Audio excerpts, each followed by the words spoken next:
أعوذ بالله من الشيطان اللعين الرجيم بسم الله الرحمن الرحيم اللهم صل على محمد وآل محمد وعجل فرجهم.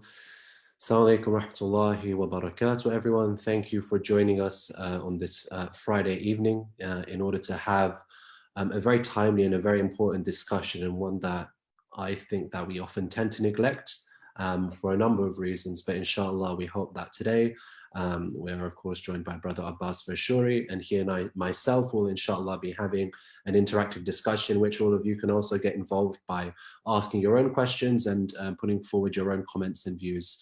So before we make a start with the discussion, we will have the recitation of the Holy Quran, inshallah.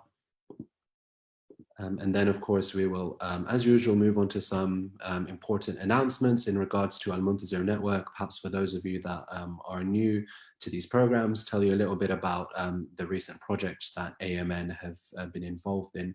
And then, inshallah, we will make a start with the discussion.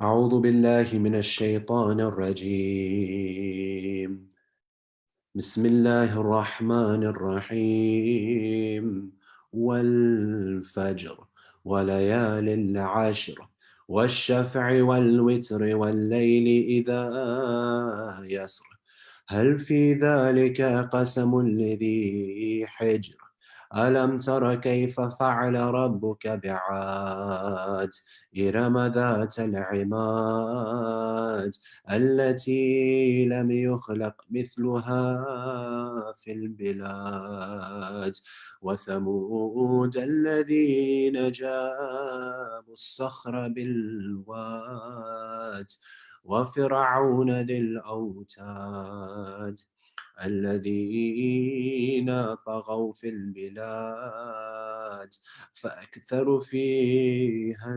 الفساد فصب عليهم ربك سوط عذاب إن ربك لبالمرصاد فأما الإنسان إذا ما ابتلاه ربه فأكرمه ونعمه فيقول ربي أكرمن وأما إذا ما ابتلاه فقدر عليه رزقه فيقول ربي أهانن كلا بل لا تكرمون اليتيم ولا تحاضون على طعام المسكين وتأكلون التراث أكلا لما وتحبون المال حبا جما كلا إذا دكت الأرض دكا دكا وجاء ربك والملك صفا صفا وجيء يومئذ بجهنم يومئذ يتذكر الإنسان وأنى له الذكرى يقول يا ليتني قدمت لحياتي فيومئذ لا يعذب عذابه أحد ولا يوثق وثاقه أحد يا أيتها النفس المطمئنة ارجعي إلى ربك راضية مرضية فادخلي في عبادي وادخلي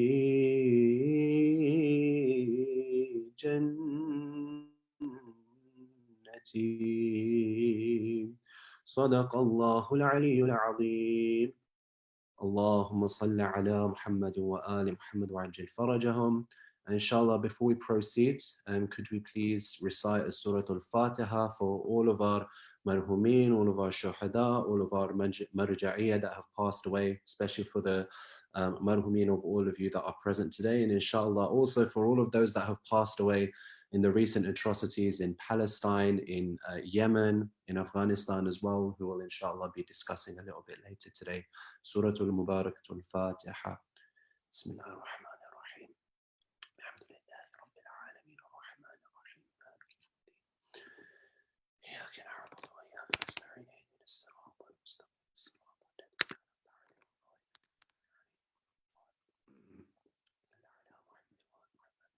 And before we make a start with the discussion, I just wanted to bring some of our ongoing projects to light. So those are some of the projects and the initiatives that Al-Muntazir Network have been working on and facilitating these past few months. Inshallah, Ali Bhai will be, inshallah, sharing our website, so you can also have a look. The website address is almuntazir.net. So please, in your own time, do have a look at the website and do share it with others that that may be interested. You know, in order to spread the word about Al-Muntazir Network. So as you can see, we've recently launched this beautiful website. And once again, a big thank you to Sister Kulsum Bilgrami, who helped out with the website.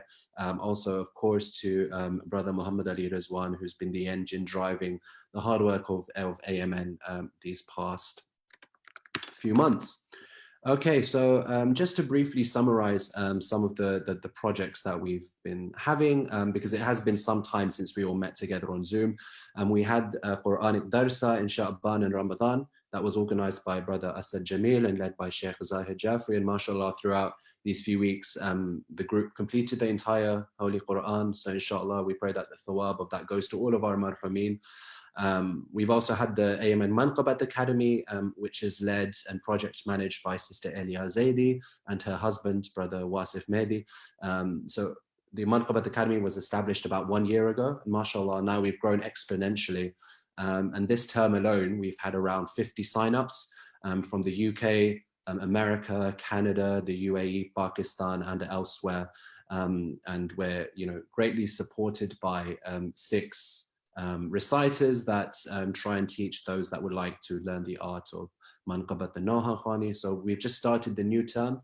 However, please do keep a lookout. We'll inshallah be starting the 3rd term of 2021 around October, after the time of Muharram. So please do register your interest in that and do keep a lookout.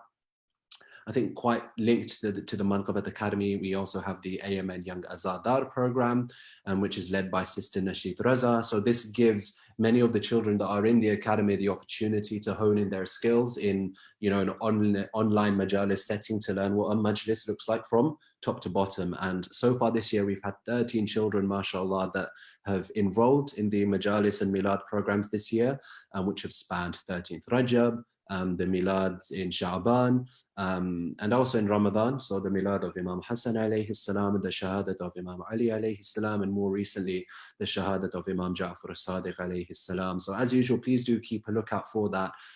We will always share updates in regards to the Azadar program. You can watch them all on our YouTube channel and also register your interest.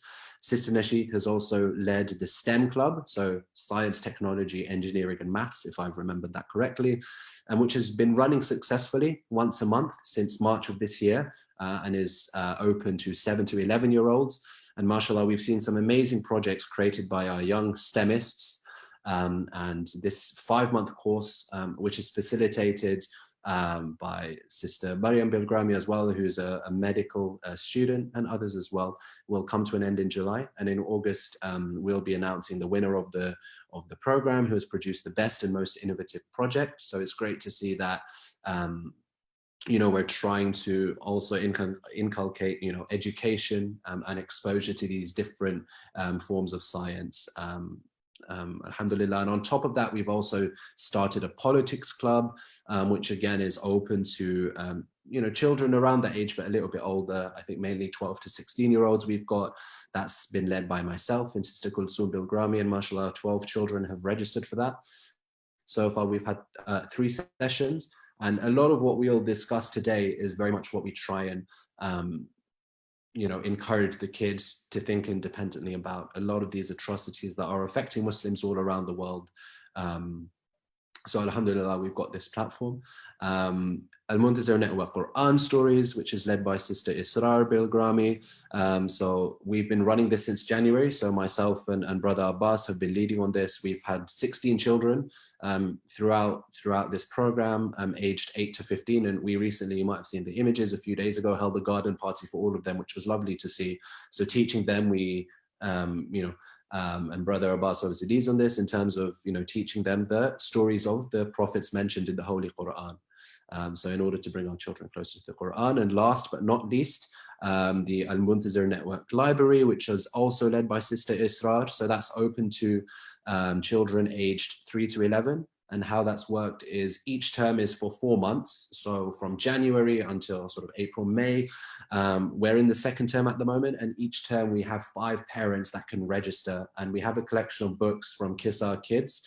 And these parents for their children can borrow the books for their kids to read over that period. And in a few months' time from now, when we start the new term, we'll invite another set of parents to join. So if you do have young children and you are on this call, please do keep a lookout for that and take advantage of this wonderful opportunity.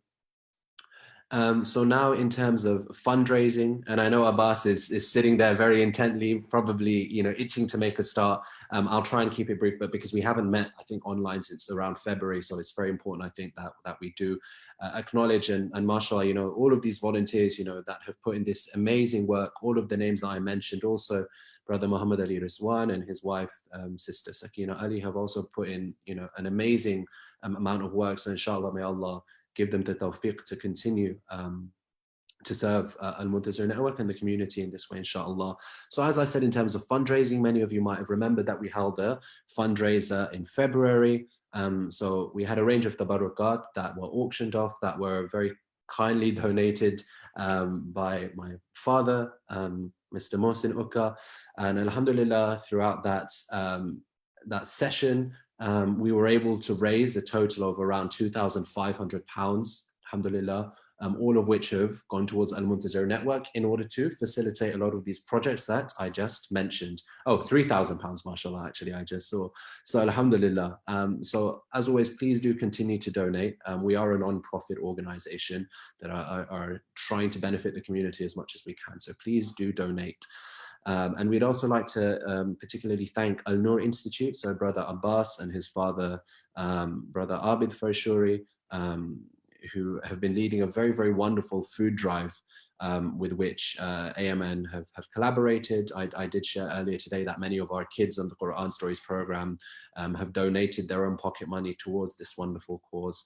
And we're also working closely with a newly established charity called the Imam Zamana Trust, which is led by my dad, who's a trustee, and a few of us as well. And inshallah, we have some upcoming collaborative community work, very exciting news that will be coming later in the summer. Hopefully some fundraisers and whatnot in the near future. So please do keep a lookout for that. And last but not least, very, very exciting news. Please do save the date, wherever you like to save your dates, mentally or otherwise. On Friday, the 23rd of July, inshallah, so in about 1 month's time, we're going to be having an Al-Muntazir Network Eid celebration. Finally, we'll be coming off Zoom and moving again in person. As great as Zoom is, and we can have these very important discussions, and we will be trying to get back together in person. So that's on Friday, the 23rd of July at 6:30 p.m. At the moment, the venue is Shiraz Mirza Hall in Kingston. So inshallah, we'll all be getting together. Of course, we hope that the government's restrictions have been lifted by then. I think 19th July, they're saying, so it should be fine to go ahead, inshallah. So please do, save the date. And if you are in the local area or even a bit further, please do attend that, inshallah. So moving on to today's topic. Inshallah, I'm just going to provide just a few opening remarks from my end. Abbas will inshallah then provide his opening remarks, and just a little bit about ourselves. Maybe when we do sort of take on these more community-oriented projects, maybe you don't all get to see the other side of us, alhamdulillah. But Abbas and I are both studying a master's program in the government department at the London School of Economics, LSE. So we usually see each other in online classes. So it's nice to see each other in this particular environment. So a lot of the causes that we'll be talking about today and the way that the political world works and how we can kind of embed ourselves in it and bring about positive change is something that Abbas, through a lot of his work, with the refugees, with the homeless, has been trying a lot of work to do, and with myself through my own research and my journalism and whatnot, is something that I'm very passionate about too. And we do hope that through this discussion that other kids can also try to take a greater interest in politics and in current affairs, particularly with what's happening around the world in terms of the Shia community who have been persecuted, in terms of Muslims in general as well, and even non-Muslims as well that might be the victims of any humanitarian crises. So inshallah, after Abbas and I introduce, we're going to have an interactive dialogue. So please do raise your hand if you wish to unmute yourself. Then you can, inshallah, get involved in the discussion. And you can also put your questions in the chat box and we will, inshallah, endeavor to answer them. So very briefly, I know I've spoken quite a bit, but like I said, it's a topic that I'm very passionate about. And I did start off with the recitation of Surah Al-Fajr, which is one of the most beautiful surahs in the Quran, one that I love very, very much. And in terms of, the first few verses, so verses 6 to 14, Allah subhanahu wa ta'ala speaks to us, speaks to the reader, okay, of the Holy Quran. He says, have you not considered how your Lord dealt with Ad, with Iram, the likes of whom have never been created in the land, with Thamud, with Fir'aun. And Allah says in verse 11, all of whom oppressed within the lands and increased therein the corruption. So your Lord poured upon them a scourge of punishment. Indeed, your Lord is in observation. So when we speak about a lot of these topics today, whether it's a government, whether it's a non-state entity, some of which I'll specify in a second, that is either directly committing these atrocities or indirectly by funding, for example, through military means, through financial means. Allah subhanahu wa ta'ala proves to us through the Holy Quran that those of us that are oppressors will be dealt with either in this world or the hereafter. We all know that many of these, and Abbas would be better placed to speak about this, but the people of Ad, the people of Thamud, Fir'aun, the Pharaoh, who himself would say, I'm God, Allah dealt with them and punished them very, very severely. And that's in the Quran, not just as a story, but as actually something that we can perhaps take solace from, to know that these oppressive dictators and regimes and groups will be dealt with either in this world or the hereafter. And then Allah then very interestingly discusses how we are as people self-centered. Allah says that we don't treat the orphan fairly, we don't feed the poor, as in a sort of form of rhetorical questioning, and that only when the day of judgment comes, that's when we'll realize our failure to adhere to Allah subhanahu wa ta'ala's command. So it's very much a surah that I myself, and I tell myself first, that we should all be pondering over, okay?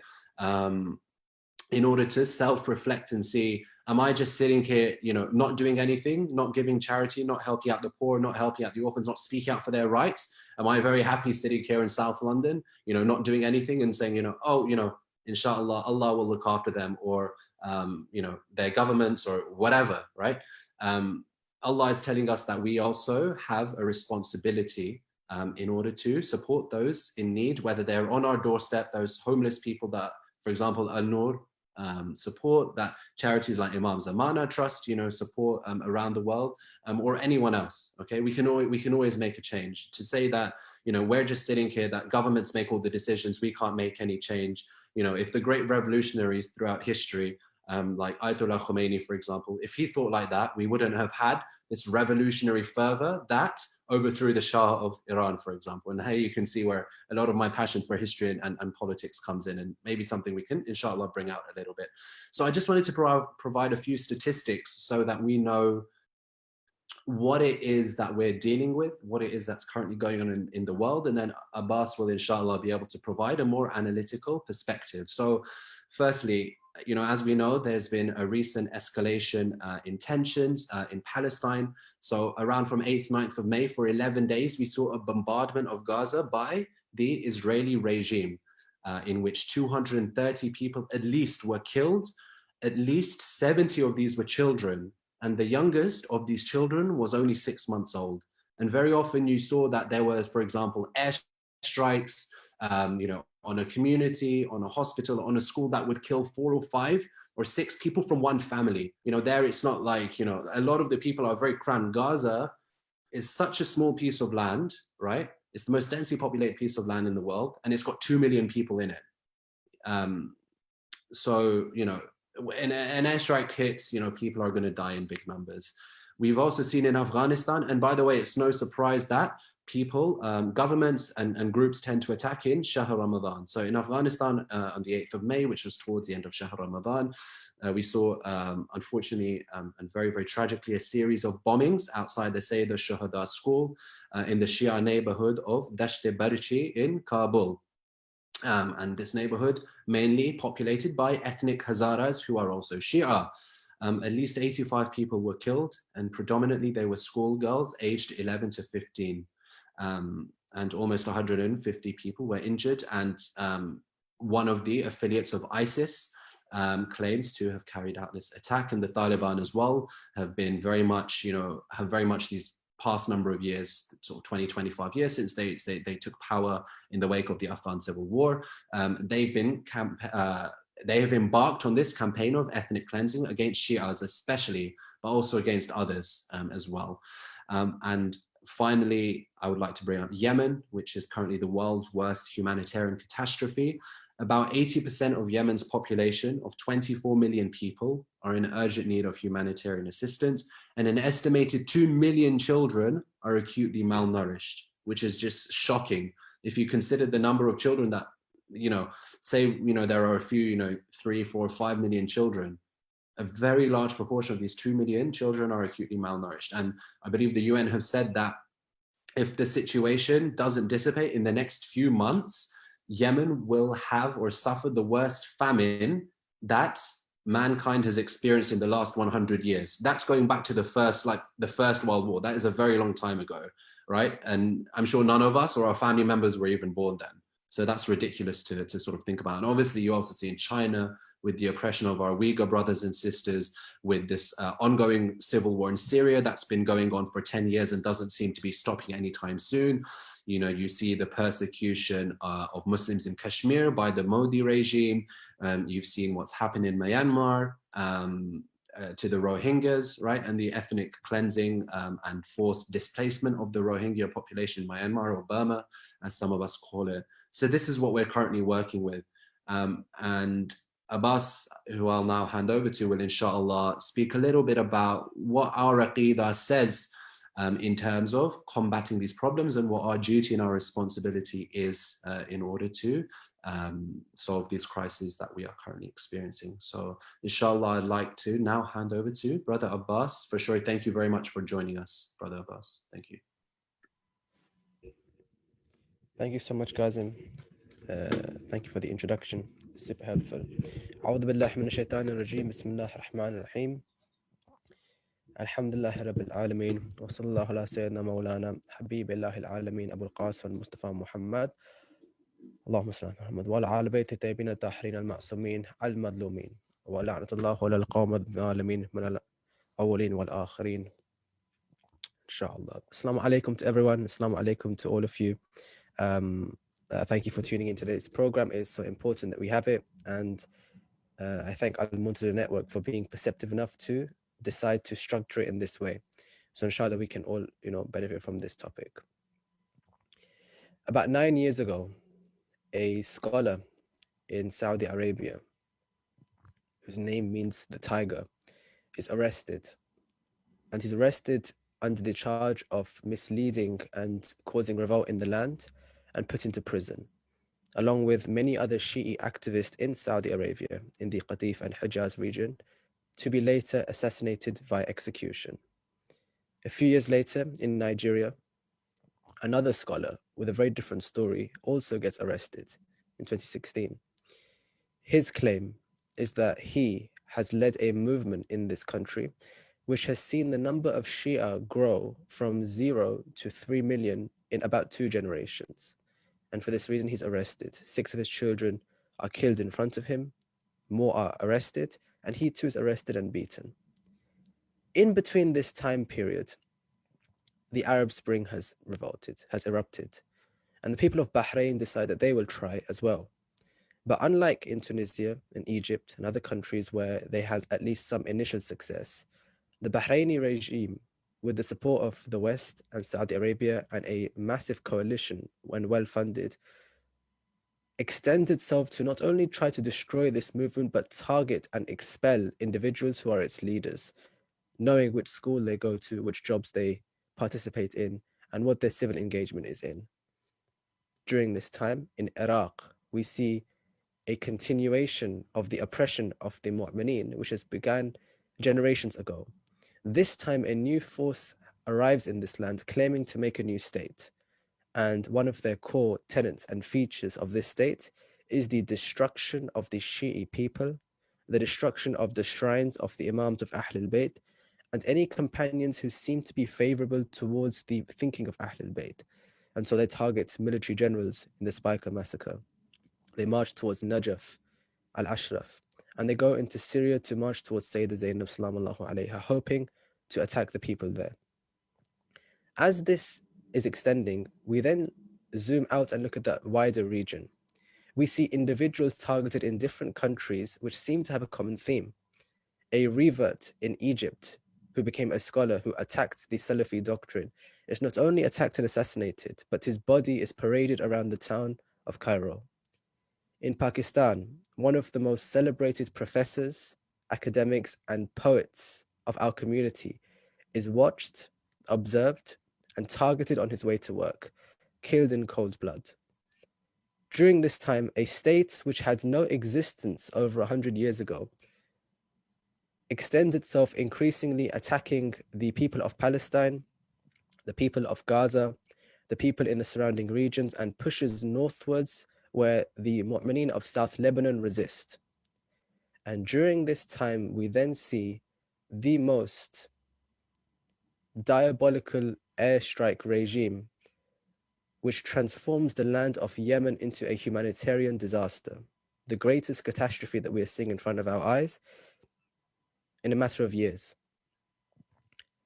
And then there's a school in Kabul, a school of young girls who are trying to follow this religion, ethnically Hazara, who are targeted. And parents must now learn what it's like to carry the corpses of children and carry the lightest coffins, which for them feel like the heaviest weights. All of these events we have gone through are connected. They are linked. They are of the same origin and they share the same themes, whether it's ideologically, whether it's by policy, whether it's by funding. These events don't occur in isolation. There is a global campaign which we start to piece together, which is happening all around us and unfolding in front of our eyes. During this time, and the more general time period of the 21st century and the 20th century, whilst this oppression is going on, while shrines are being attacked, while Baqi has been restricted access to all people, Muslims start migrating from the west going to the east. From the east going to the west, for the first time outside of the imperial time. The first wave of migration is Muslims from Iraq and Pakistan and India who leave their homes searching for a better life, from Iraq leaving oppression, and from India, Pakistan, because they are searching economic prosperity. And they arrive in places like England, France, Canada, America, and they settle. This first wave are then joined by a wave of Khoja migrants who are leaving places like East Africa and Pakistan and also settling in these same countries. The priority of this first wave is survival. Life is hard in the West for a migrant. There are very few rights and there are very few jobs. And so they decide the priority should be getting good jobs, getting businesses, making a strong foundation so that one day there can be a community which spreads. The second generation grows. In the life of the second generation, they see the Islamic Revolution in 1979. And now their deen has asked of them not only to be passive in their worship, but active. And they're seeing around them ulama like Ayatollah Khomeini, like Shahid Mutahari, like Ali Shariati, like these scholars and these academics who are rising, who are teaching that the message of Islam is not something which requires you to stay silent. You must stand up. And if you're in the West, you have a responsibility. And so this second wave starts to become more religiously active in places like the UK and Canada and America, and establishes mosques and centers of learning to try and decide that we are going to be active Muslims in the West. Our religion is becoming our priority. And then grows the third generation from the hard work of the first two. And now children are growing up with safe economic families, with a foundation in the West, with British citizenship, with British lives, and they associate themselves with this country and with the West.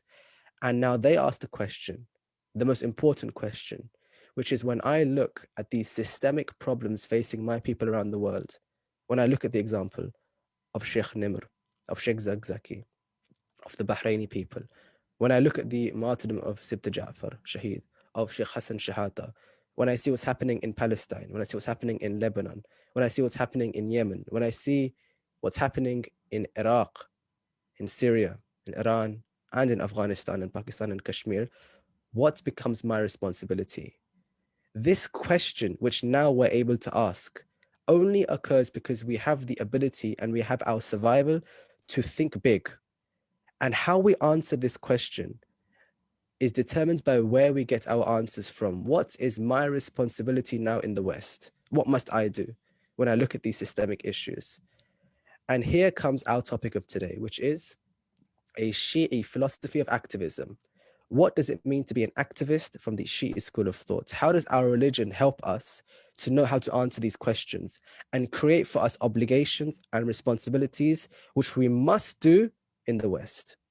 There are many dimensions to go through in this topic, including how Abu Abdullah inspires us to answer this question, including what it means to be an activist in the Islamic tradition using Quran and our principles, including how do we identify genocide, how do we as Shias relate to other struggles like perhaps Palestine and others, and how do we find the delicate balance between talking and acting. These are many issues which we can discuss in today's event, inshallah. But I will leave my opening remarks there, and I will ask if you have any thoughts or contributions during this program. Like Brother Kazim said, give us your views, your perspectives, because this conversation is only fruitful if we compare perspectives. And it may be that you've observed something in the issues we're discussing, which we need to prioritize. And it may be that me and Kazim have researched an issue which prompts an idea in yourself. So as I end, I encourage all of you, inshallah, to engage with this topic and allow us to think about your views as well. That's me, Kazim. Thank you very much, Brother Abbas. I really liked the sort of the raw emotion I think that was there in your narrative, because it does demonstrate the scale of atrocities that we've been seeing very recently, especially against Shias. Okay, so I wanted to first, I think, bring up this topic of Shia genocide with what's happening against the Shias. And then we can maybe speak a little bit more generally, because I don't think it's just a case that if Shias are being oppressed, that we should just support them. And if our Sunni brothers and sisters in Palestine, for example, are being oppressed, we should forget them, which isn't what we've done, by the way. Al-Quds Day was formed by Ayatollah Khomeini, right? And you've traditionally seen Shia governments and political entities and movements are the ones at the forefront of supporting the Palestinian cause, the transnational Palestinian movement, whereas you've seen many of the other so-called Muslim governments in the Middle East that have very much abandoned the Palestinian people and are now cozying up to Israel. And that's a bit of a problem. But I think for now, I think if we take the topic of Shia genocide, and I know, mashallah, you did a whole podcast on it, which I would encourage everyone listens to, and I'll share the link towards the end. I mean, how would you summarize this sort of immense hatred of governments, for example, of armed groups like ISIS, like Al-Qaeda, like the Taliban, towards Shias? Why is it that Shias tend to always be targeted? Why is it that Baqi was blown up or desecrated? Why is it that in 2006, the Golden Dome of the shrine of the 10th and 11th Imam in Samarra was blown up? Why is it that till today we're worried about our safety when it comes to going on ziyarat to Iraq, that we might get caught in some sort of a crossfire or a particular attack? Yeah, if you could please elaborate a little bit more on this, I think that would be great. Inshallah. Yeah, definitely. So the reason why we begin with the Shi'i perspective and then we expand outwards is not because we are prioritizing or belittling other struggles. Rather, it's because we are in a state of our own survival being compromised. So we have to understand, like, how do we secure our existence so that we're strong enough to help other struggles? And through that process, we no longer see other struggles as separate to us. Like say Sistani said, when you speak about Sunni, say they are anfusihim, they are from yourselves. Don't say they are separate to you. But you can't say anything whilst you're being drowned by oppression. So knowing why we should be activists is the first step. Why do we need to be like this? And survival is a really good answer to that, because in answer to your question, through history, we know what it's like to be oppressed.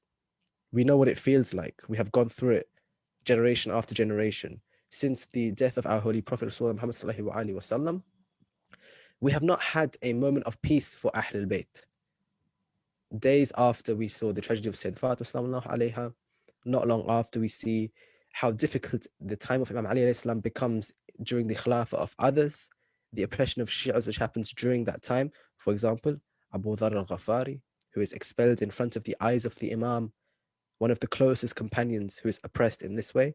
And then we have a very short time period of the Imam's own Khilafah, Imam Ali alayhi salam, only a few years, maybe 3.5 to 4 years, which is filled with difficulty, to the extent where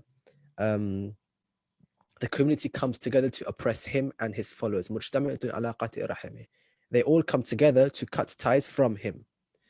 And then after that, we see the oppression of his followers, culminating, of course, in the event of Ashura. And since then, there has not been a moment of peace for us. Whether it is the life of the Imams, the attacks on the Mu'mineen during the Ghaibat al-Sughra, or the inability for us to gain any recognition in empires or movements in the time of Ghaibat al-Kubra. Maybe the revolution is one exception to this, or maybe the Fatimid time, but really, we have been oppressed throughout this time period in different dimensions. So we know what it feels like to be oppressed. That's why when we see the Palestinian struggle and we see the walls they have built around them, that seems very familiar. When we see that they are attacking children, we know what it's like to remember children who are killed, because we do it every Muharram. And we relate to these struggles. But with the wisdom of the ulama from before, including Imam Khomeini, he observed that the struggle of Palestine, for example, is not just a struggle which we identify with. It represents our struggle as well, because it has become the battlefield for the very ideologies which we are facing, which have oppressed us for many years, including the idea of Wahhabism, which supports the state of Israel, of imperialism, which Israel is a colonial settlement state. Imperialism is the very entity which has taken away so much of our development in the previous years. And the idea of modernity conflicting with traditional life. So the idea that the West represents science and progress and atheistic development, and the East represents backwards religion and tradition and things which are no longer applicable in modern life. And here comes a state in front of our eyes which represents modernity over traditional, where we abandon where our homes were. We still have the keys to houses which no longer exist. We observe rivers being dug up, and houses and settlements built upon the houses of others. And we see people break into each other's property. An Israeli breaks into the Palestinian property and says, when he's asked, why are you taking this land? Because he replies that if I don't, someone else will. And this mentality develops. So now it represents something much more than just the people there. It represents the very idea of resistance. And Palestine is a very specific struggle, but because we know what it feels like to be oppressed, we have gone through it so much, we can identify with Uyghur Muslims because we see similarity in them. We can identify with the Muslims of Kashmir, even if they're not Shia, those who are not, because we go through what it feels like. So in answer to your question, Shia genocide gives us a basis to recognize ourselves, by which we then have a compassionate eye to recognize others and build solidarity with them. And I can see a question in the chat, which I'll come on to in a minute, inshallah. I would ask that, everyone ask their questions, even if you want to unmute and ask a question in Hindi or Urdu or whatever language floats your boat, then that's fine as well. And we want this to be a forum where we can have this particular discussion. So I think just building on what you said, and you made some really great points that I do want to draw on. And you made a point as well in your opening remarks when it comes to Imam Khomeini rahmatullah alayhi, and how he became this bastion for change, how he brought about this more political view of Shiism predicated on activism and standing up against the zalim, the oppressor, and protecting and empowering the downtrodden, the mustazafin, right, as they are called. So if Shia genocide has been going on for the last 1200, 1400 years, why is it that it took so long for someone to stand up against the government of their time? And again, I'm not, criticizing many of our scholars, but you had the likes of Ayatollah Khoi, correct me if I'm wrong, that, and Ayatollah Sistani as well, bar a few exceptions, that have tended to focus more on the jurisprudential side and not get involved. You didn't see them, rising up during the time of the Ba'athists saying, we're going to overthrow Saddam Hussein because he's massacring Shias. You didn't see that. So why is it that there is this sort of dichotomy between the more politicized clerical class that you see have grown in for these past few years, but bearing in mind that Imam Khomeini was in Najaf for many years too, and the more the Najafi scholars that tend to be a little bit more quietist? Is this more of a political difference, or is it more of a theological difference in your view? I think it's neither. I think it's jurisprudential. I don't think it's political because these are different countries with different conditions. And the Islamic Revolution has its own historical context, which is also separate to Islamic development as well. It's about colonialism in addition to all of those things. It's about the idea of uprising against a ruler in the time of the Soviet era, for example. Like there's loads of other conditions. And I don't think it's theological because we are all from the same school. And this is not necessarily a difference of opinion when it comes to our aqaid. This is a question of fiqh. Because remember, Imam Khomeini was, before a political leader, he was a faqih. And the theory of wilayat al-faqih comes from his own ijtihad. He looked at the sources, he looked at the Quran, he looked at ahadith, and he found a basis for establishing a state, which was evident in concepts like adl, mustad'afin, like you mentioned, jihad, in eschatology, the coming of the Imam, and so many different views of the idea of having a bilad or a hakim or the application of the sharia. Like so many reasons, he brought them together into a theory. This theory existed before him. His novelty is in the nature of the state which he theorized, the way the government looks, but also in the mechanism to implement it, which comes through jihad or comes through recognition that we can have wilayat al-faqih al-mutlaq. That's his contribution. What that implies is, before Imam Khomeini, we have so many reasons why we should have a state. What we don't have is the imperative to make a state when you have the opportunity. We don't have that. He comes along and in his reasoning of the state argues that if you have the opportunity, you can extend the power of the faqih more than just shar'an, but also for siyasi. And more than siyasat, also for declaring harb, declaring war on defensive grounds. When he extends that mutlaq, that open definition, that means that when the chance comes, he believes in the idea of a state. So when 1979 comes and we've had the developing tension in the country and the Shah is in his weakest position, he's ready. He's ready to implement what he had already been arguing for many years in Najaf, like you correctly mentioned, in Iran, in Paris, wherever. All of this was happening before the opportunity for a state even came around. It was all a fiqh discussion. And the reason why I wanted to mention this is because ideas that we are now following are Islamic ideas, like being an activist. These are not political ideas only, they come from our sources. So what I will do is I'll pause for a second, I'll let you speak on the political dimensions, and then I'll come back in with our sources. So to flick that same question to you, Kazim, how do we see the revolution and Imam Khomeini's movement being something new in politics? It's something seems quite distinct to our eyes, wouldn't you agree? Yeah, it was very distinct. And since the Islamic Revolution of 1979, and even before then, in this modern world of nation states, we haven't seen a successful revolution that's actually established an Islamic state, which is very, very interesting. And to me, it sort of shows that when you have a pure niyyah, when Allah subhanahu wa ta'ala supports you, then there is no reason why your movement can't succeed. And Ayatollah Khomeini started from, very humble beginnings. He came from, as far as I know, a scholarly family. And, he was mainly delivering sermons, for example, in Najaf, to which he was exiled after he started to speak out against the Shah in the 1960s, who was, introducing increasingly secular reforms. His cassettes were distributed to Hawza students, in Iran and Iraq as well. But he really captured the imagination of the people. And it was very much to do, I think, a lot with his leadership, his charisma.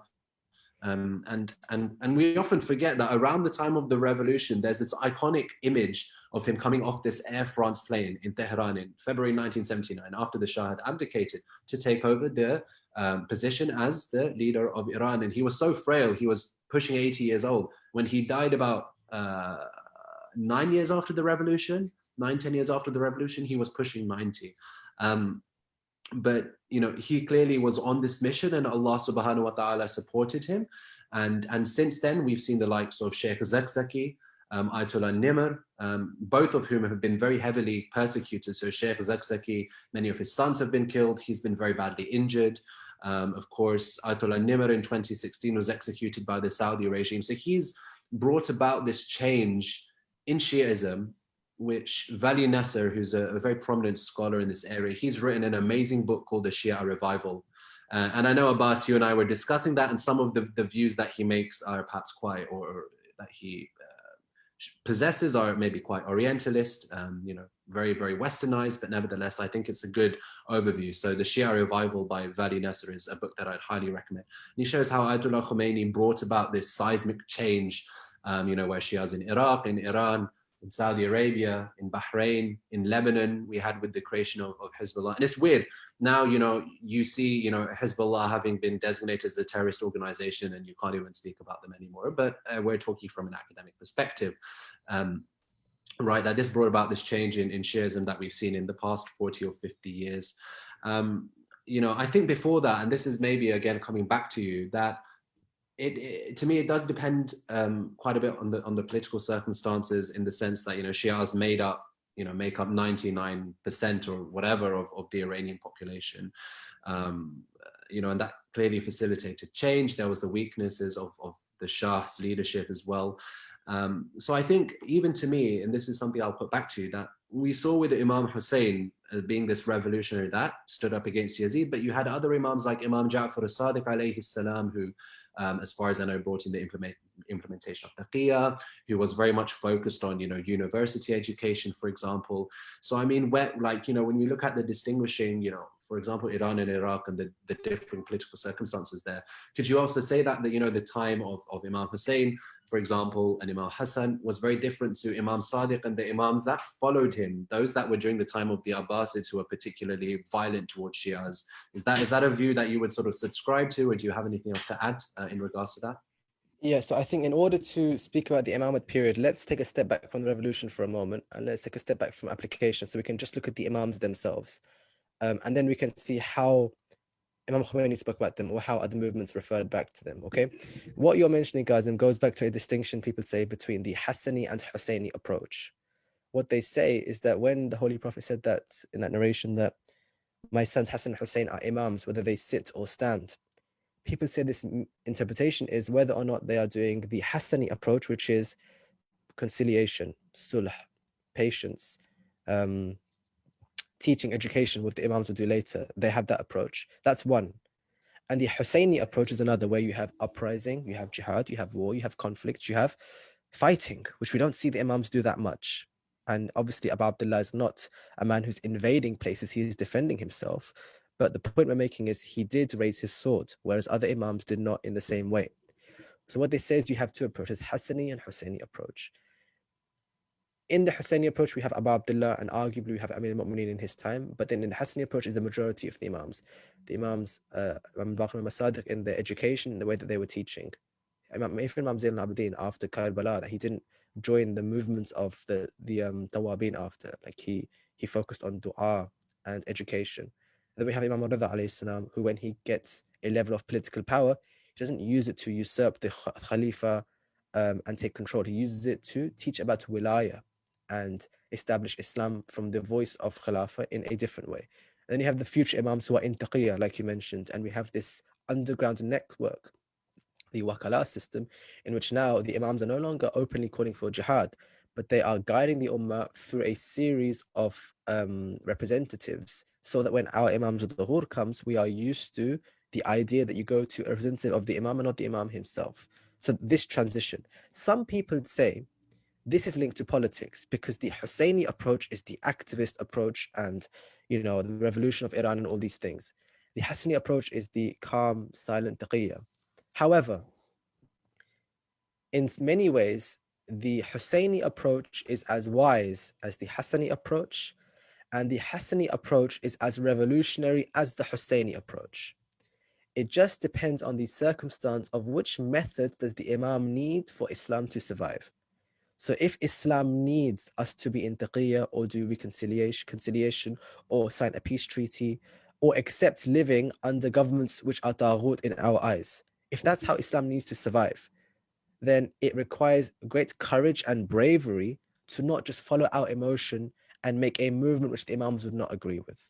Similarly, the decision to have a revolution, the decision to go to war, the decision to defend your land, to actually fight, requires wisdom, requires thinking. In one narration, people went to the Holy Prophet ﷺ, and were praising a companion who was very brave and doing much activism. Activism meaning he was very active in his behavior, visual signs of bravery. And the Prophet responds, وَكَيْفٌ عَقْلٌ الرِّجَالِ. How is the reason of this man? Does he use his mind? The Prophet's not concerned with the zahir about how active he is. He's thinking, but has he used his mind in coming to this decision? Implying that for us to be active and do acts and be an activist requires thought and thinking. And the Hassan Husseini approach is in truth just one. To support this view, Ayatollah Khamenei, in his masterpiece, The 250-Year-Old Man, argues that all of the Imams belong to one spiritual personality, which extended from the first Imam to the 12th Imam, before and after as well, but this time period of about 250 years. And in that time period, look at it as one person who was adapting his social political method based on his environment. When he's in power as Khalifa, he acts in a certain way. When the Muslims abandon him, he acts in another way. When he's forced from his home and forced to give bay'ah to a fasiq, he acts in a different way. When he returns and the ummah is shifting, he acts in a different way. When there's a change in the power from Banu Umayyah to Banu Abbas and there's a gap for education, he acts in a different way. Look at it as one personality. And all of it is revolutionary and all of it is wise. So that's the Imamate period. Okay, then we stop. What happens after is people using the Imamate period to understand their own responsibility in their current time. So if we fast forward straight to the revolution in contemporary times, the message of Imam Hussein is not silent. It exists today. It's alive today. There are people alive today who are following Yazid and praising Yazid. And there are people today who are mustadaf, like you mentioned, who are weak and who are oppressed because they will not leave Abu Abdullah from their tongue. And that's the very reason why they're in this situation. Like, if the people of Yemen were to leave Abu Abdullah, the bombing of this country would stop. But what did we see? We saw videos of them doing majalis even during the airstrikes. We saw this, and the Saudis see this too. If the people of Lebanon did not believe in the idea of Abu Abdullah inspiring their leaders, they would put down their arms like all of the other Arab countries around them, and they would not defend their country. And the land of Israel would extend far into South Lebanon, and it would extend into the greater projection they aim for. If the people of Iraq did not look at Abu Abdullah's shrine and see a message for them to act, this shrine would be like Baqi today. But the people around have taken wisdom from the message of that time period. And Imam Khomeini, when he's looking at Ashura, he sees a movement which continues today. And then that phrase develops from the works of Dr. Shariati and then Shaykh Mutahari, and then later on, which is Kullu yawmin Ashura, kullu ardin Karbala. This is not a hadith, it's a slogan. And the slogan is that there's always going to be a need to be Husseini today. And there's always will be followers of Yazid. In fact, we see this in our narrations. هذا يوم فرحت به آل زياد وآل مروان بقتلهم الحسين. This is the day of success for Banu Ziyad and Banu Umayyah today because of the killing of Abu Abdullah. وهذا يوم تبرقت به بنو أمية وابن كلة الإكباد. Today is a day in which Banu Umayyah and their children celebrate because they killed Abu Abdullah.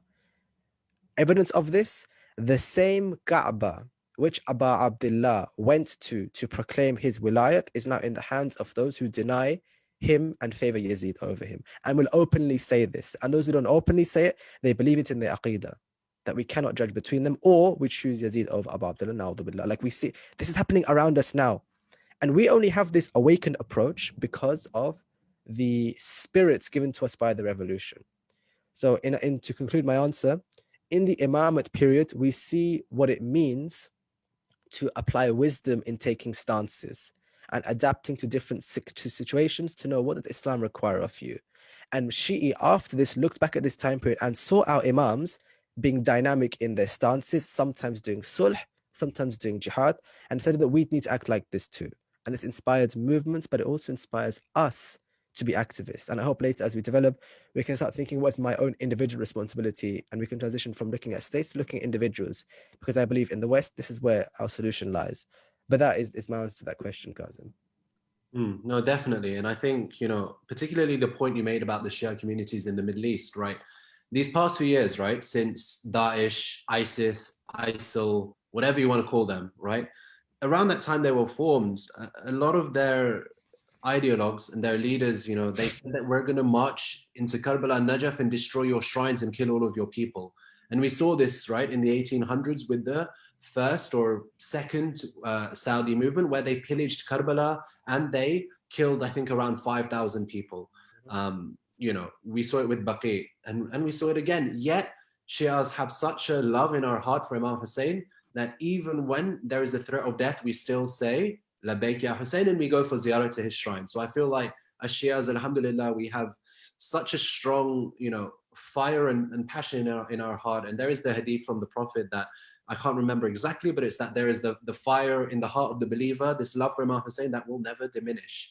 And I find that very beautiful. And like you said, it has invigorated many of our political movements. It encouraged a lot of the Islamic revolution as well, in terms of how the occasions of Ashura and Arba'in, for example, were used also as platforms through which to stand up against oppression. So I wanted to come on in a second to the example of Imam Hussein. But just before that, so we've got a comment here from brother Asad Jamil, who says that the practical implementation of the theory of Wilayat al-Faqih by Imam Khomeini brings us on the same page as Sunnis. This is very much a reflection of their interpretation of Ulul Amr. So briefly, could you maybe, if there is a distinction between our brothers in Ahlul Sunnah and the Shia view when it comes to sort of activism and, the tying of religion with politics? So some people have said this. They have argued that Imam Khomeini was heavily influenced by Sayyid Qutb, who in his books Milestones and others argued for Islam to be implemented politically, and that the people become ulul amr, they become the representatives of Allah on this earth by taking up roles. Now, this view is not agreed in Sunnism, because in Sunnism there's also the view that it's haram to uprise against the ruler of the time. We don't have this view in Shiism, but they do in Sunnism. So some people argue that it's only by that debate being solved by Sayyid Qutb that people like Imam Khomeini, who did refer back to that time, were able to do this. However, even if it looks like that in form, it's very different to that in ijtihad. Imam Khomeini uses Quran very differently than the Sunnis will use to argue for a state. Even that verse of Quran, Ulul Amr minkum, that Allah wa Rasul Ulul Amr minkum wa la tanazahu, and do not dispute, obey, follow Allah, follow the Rasul and those in authority amongst you. We look at this as the authority of our Imam Zamana, and then we abstract the authority of the faqih as a representative of the Imam, of the 12th Imam. That's where we get it, one of the ways we get it from. That's not found in Sunni theology. That's not their approach. Their approach is different. It's more about establishing a khilafat based on the need for a khalifa now, because they have khulafa. We don't believe khulafa is the main reason for authority. We believe imamat is the main reason for authority. So to the dear brother, I would say that if we find similarities in form, there is definitely difference in nature. And the difference in nature comes from the fiqh interpretation of these views. Even though it does look similar in form, I agree. Sometimes you look at what one scholar says and what Imam Khomeini says, and they look really similar passages of text about revolution and ending Jahiliyyah and Rasulullah today, but really the ijtihad is very different. So that's how I would answer that point. Thank you very much. And your father actually, our respected brother, Abbas Farshori, has said that in this given perspective, is it not fair to say that whilst the environment was conducive for uprising, Imam Khomeini chose the Husseini stance, whereas Ayatollah Khoi adopted the Hassani approaches, conditions did not permit the uprising? Just But briefly yeah, so this is one view, but remember there are also fiqh disagreements between Imam Khomeini and Ayatollah Khoi as well. So it's not clear that if Ayatollah Khoi was in the position of Imam Khomeini right now, at that time he would have done the same thing, because he simply did not believe in the extension of the power of the faqih in the same way. So it's unclear. And even the students of Ayatollah Khoi, they disagree about this point. Some I have seen argue that Ayatollah Khoi would have agreed with this comment, that agreed with what I'm saying, that Ayatollah Khoi was just acting on the circumstance and his circumstance was different. Others argue no, Ayatollah Khoi did not actually believe that the responsibility of the Shi'i was to establish a state in this way. Maybe there are other ways he would have implemented the idea of the faqih taking more of a role in society. For example, Ayatollah Sistani, he's more powerful now than any government of Iraq, but he does not hold any formal role. What I will answer to that point is, bear in mind that both of these roles are revolutionary. Said Sistani's so-called quietism, which is not really quietism, it's just selective speech, is revolutionary. It is activist. It is Husseini. So is his silence. And similarly, Ayatollah Khamenei today's stances and patience and decisions and places he extends and places he stops is also from wisdom. It is from wisdom that he decides not to respond to the martyrdom of Shahid Qasim Soleimani and Shahid Mehdi as that we need to fight them back. There's wisdom in his stance. So many people were calling for jihad at that time, but he decided it was not appropriate. So I don't say one is Hassani, one is Husseini. We say they are both Husseini in the way that we understand ijtihad, but it's a very good comment. They both have different jurisprudential backgrounds, and it's unclear still, and no one should claim that Ayatollah Khoi was a follower of Walayat al-Faqih, and no one should say that he was against Walayat al-Faqih. It's not that clear. This is a fiqh discussion. It's not a political discussion. Great, thank you. So I think in terms of now moving on, because I have seen a couple of questions which we'll come to in terms of sort of us as individuals and as local communities. We may not have an Ayatollah Khomeini that's on our doorstep that's encouraging us to revolt against Boris Johnson, for example. That's not going to happen. Or in the US against Biden. Kazim, you will get us cancelled. Don't say things like this. Okay. Well, there we go. It's definitely not going to happen. So there you go. But yeah, so I think in terms of, and we've discussed a lot today about the tragedy of Karbala, the struggle of Imam Hussein for social and political justice. And it does feel like every Muharram, we commemorate the tragedy of Ashura. We have these 10 days, we do martyrdom, we cry, and that we, perform ziyarah all the way for 40 days.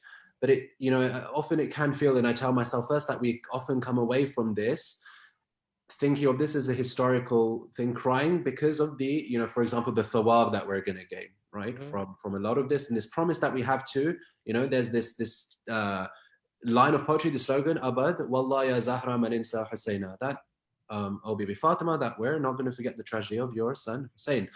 But how can we translate the struggle of Imam Hussein into our own struggle as a community against today's atrocities? How much inspiration should we be taking? It might not be to, wage some form of jihad, and I say jihad like this because of the way that it's been manipulated nowadays. But even as individuals, and this is one question that the sister has mentioned, which I'll ask a little bit more in a second.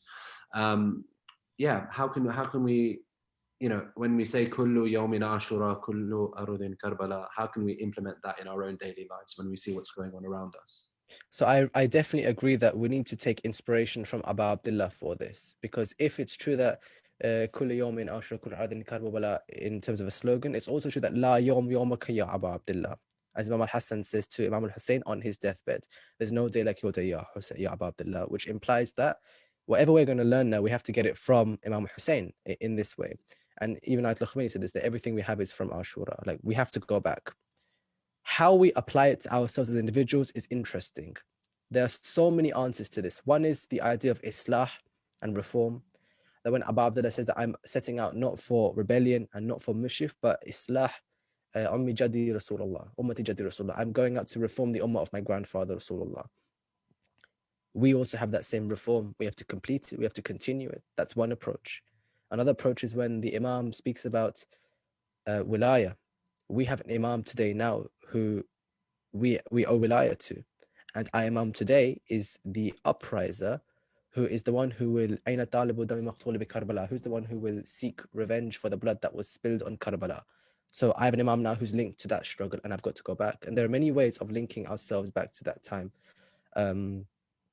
Or just in having a personal relation to Abu Abdullah, where you know Imam al-Hussein, you know him, you know, you're going for his ziyarah, you're whispering to him in your dua, you are crying for him, and so you get to know what kind of person he is. And as our ulama say, every time you say Assalamu alaikum ya Abu Abdullah, the Imam responds wa alaikum salam. Now we can't always hear it, and some ulama have been able to hear it, but our Imam is alive and he responds to us in this way. And so if I have a relationship to him, I owe him certain things and he expects certain things from me.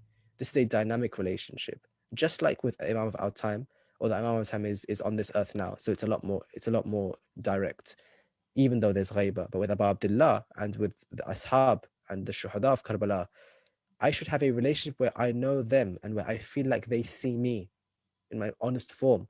So when I cry in a majlis, I'm crying when they hear that, Ya Abu Abdullah, witness my tears. And when I have fallen short, I genuinely believe and pray that you, for the sake of these tears, will step in and intervene from me going to where adl requires I go.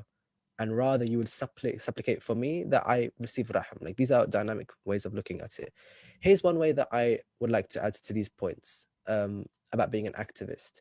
All of us should look at Imam al-Hussein and through his message decide I should be an activist for my current social political issues. And here's how. We are told that activism in the Islamic tradition, where is it? Where is the word activist? Where does it exist? One view that I like is in the word shahid, which all of us are meant to be a witness of Allah. Okay?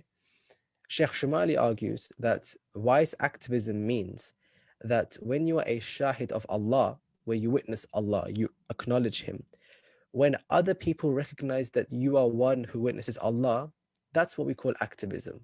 So if someone else knows you and they know that you believe in this stance or that stance and that stance, and it comes from your love of Allah, then you are an activist. For example, if you believe that there's haqqullah and haqqun nas, that we have the right of God, and from the right of God, I understand what is my duty to other people, then you have become a shahid of Allah. If you believe in insaf Allah wa insaf nas, like in Nahj al-Balagha, which we discussed in the Wednesday's Nahj al-Balagha book club on Malik al-Ashtar's letter 53 of the Imam sends to him, that you have to know the rights to God, and once you know the rights of God, you will then understand what are your rights to His makhluq, His creation. This is being a shahid, being a witness, where I'm now witnessing God in my amal. This means you're an activist. Then the shahid can become a shaheed, a martyr. And shaheed comes from the same letters for shahid. So one of the meanings of a person who is a martyr is someone who witnesses Allah in their death and their life.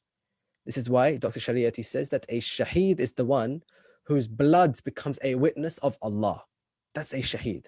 And he argues that blood is the lifeblood of the qawm. It keeps it alive and breathing. This is the blood of the martyrs.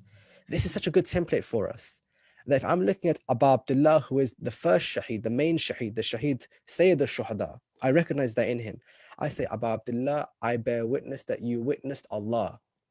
Ashhadu anna qad aqamta salat wa atayta zakat. I bear witness that you establish prayer and charity in your amal. By doing this, I would like people to witness me as someone who witnesses Allah.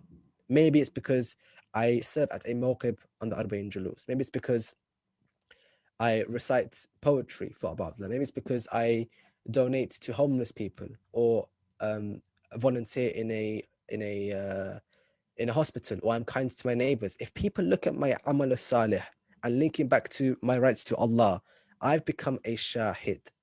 And if I die in a situation which counts as shaheed, I've died as a witness of Allah. An activist exists in this gap, in this group of being a witness of God. Similarly, if you die in this state, you are dying as an activist. This is a very specific form of making your amal for the sake of Allah.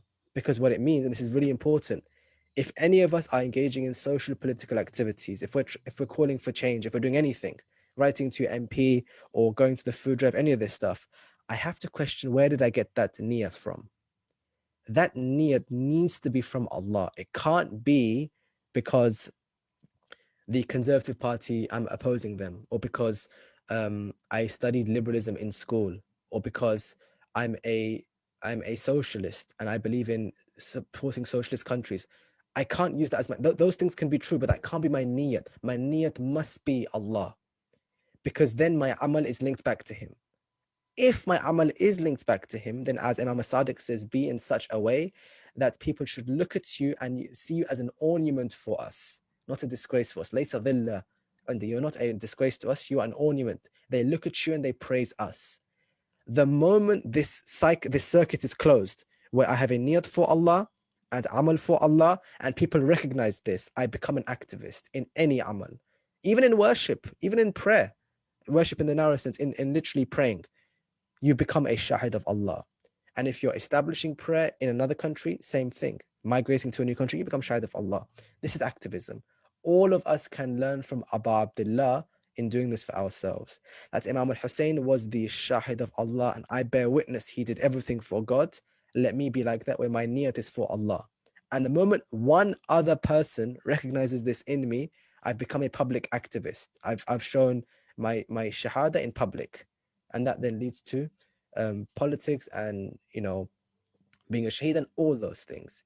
So in answer to your question, we can look at reform, we can look at our duty to Imam Zamana, but I will argue to all of you that I will suggest to all of you, consider yourself as a shahid of Allah, and from that shahada of Allah, you link all of your amal back to that. And inshallah, that's a really positive way to be a activist for the sake of Allah.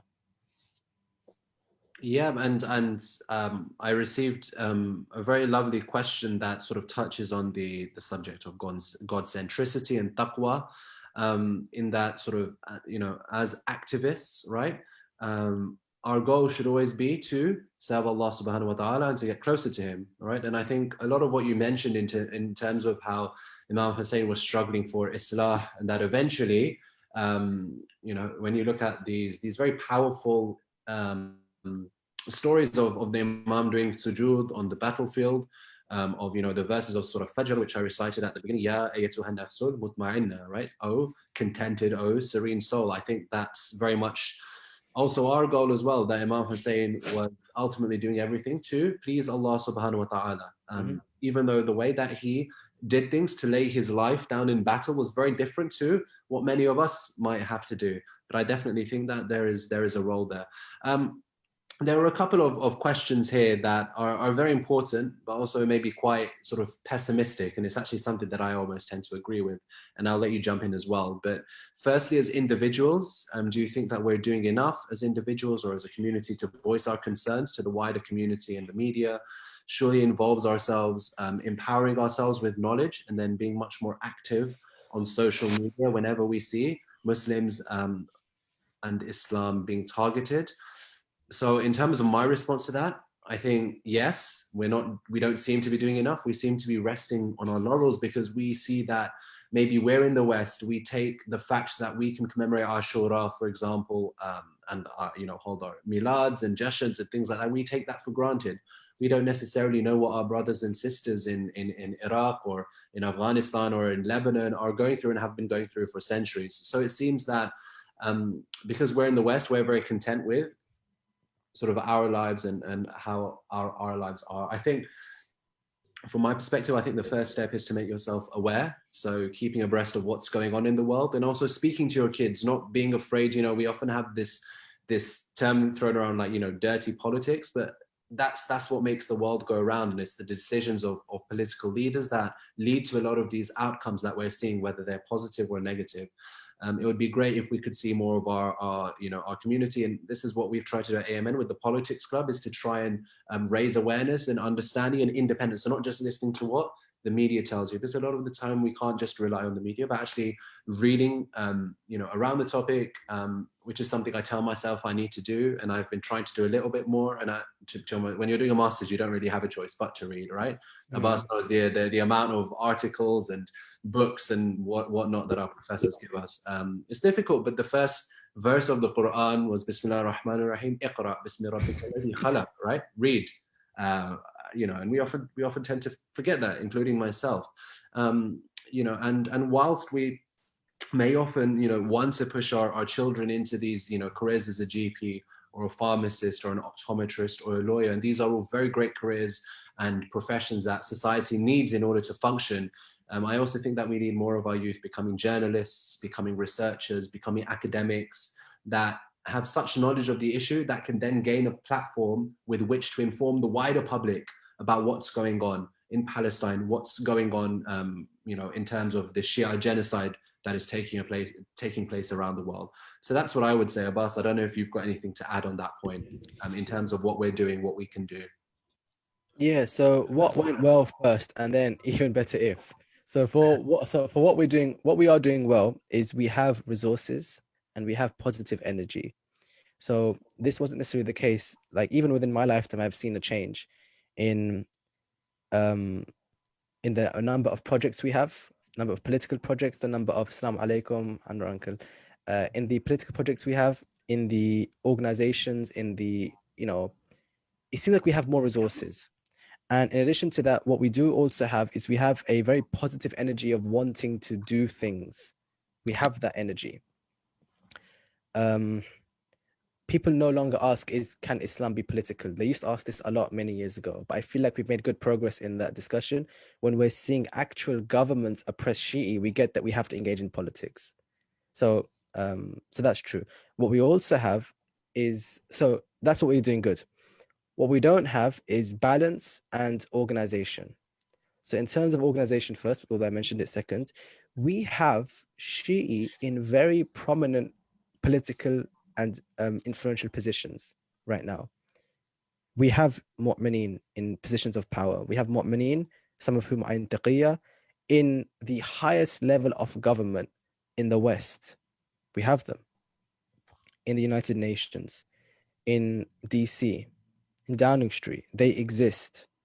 What we don't have is coordination amongst ourselves to utilize the resources that we have in the best possible way. Where we think that a message will be put out if we use WhatsApp more than if we appeal to policymakers. The number of people who go and write to the MP is so little compared to those who will show up at a protest, whereas statistically, reaching out to policymakers in a certain way is just more effective. So we don't have that organization.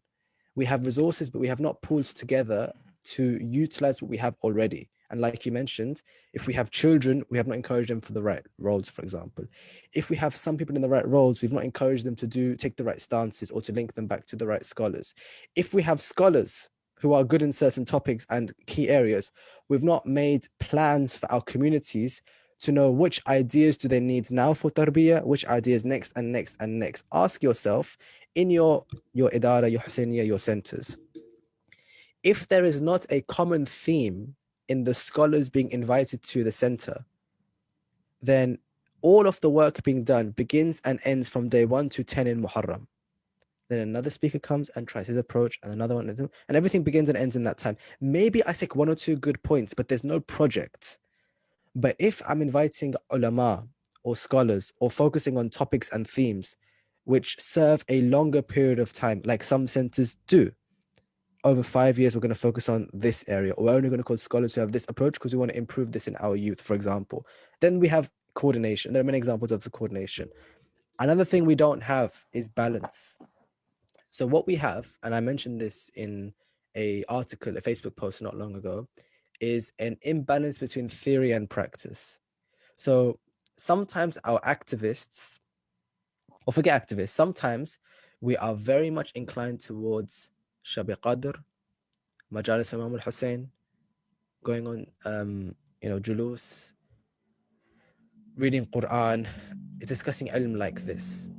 But when there is a protest or when there is a need for activism, those people who are the first in line to pray in Jama'ah are the last in line at the demonstration for Al-Quds. Then we have the opposite. We have those who are so activist and going to so many events and speaking with non-Muslims and doing these activities, but they sometimes lack their own personal spirituality to be ambassadors for us in the full sense.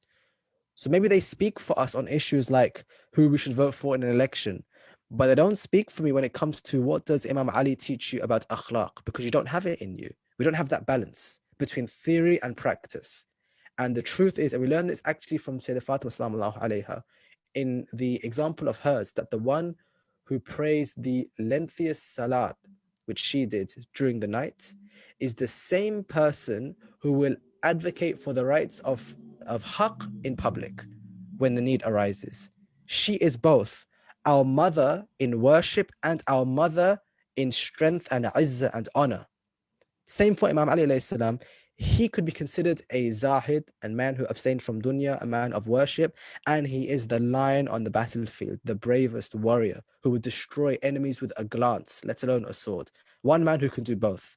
We need balance between theory and practice, internal worship and external worship.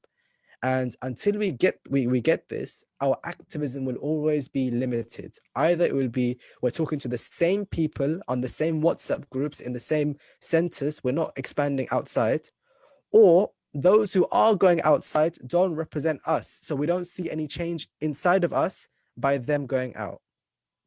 And that's the problem that we have. So what went well? We have energy, we have passion, we have imams, we have Ahlul Bayt who we are living and breathing with us. What we need to do more of is organize our resources and develop plans for our own tarbiyah in ourselves and our youth to implement this in a long-lasting way, not just in a limited way. Thank you very much. Sorry, can I say a few words, please? Please, Bismillah. Assalamu alaikum. Alaikum salam. Sorry, I didn't want to just interrupt you. No, please, you're very welcome. I was sort of trying to hold my hand up because I want to say a few words. Yes, of course. There were two messages which I read with interest. One was of Sister Zahra Hussain, and the last one, which just came a few seconds ago from Abbas Farshori. What my contribution is from slightly different angle.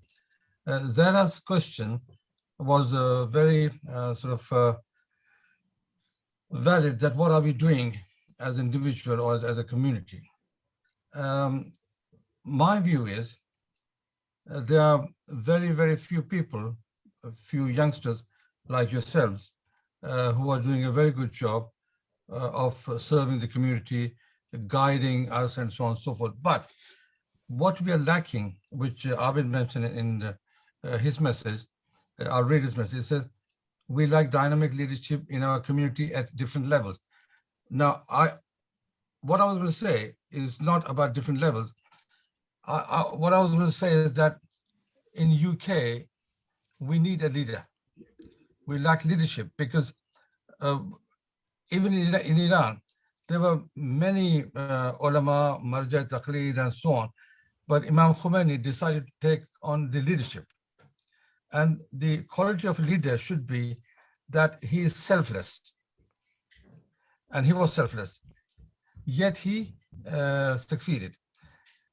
In Pakistan, this is well before you guys were born, in the 70s, we had a leader called Allama Rashid Turabi.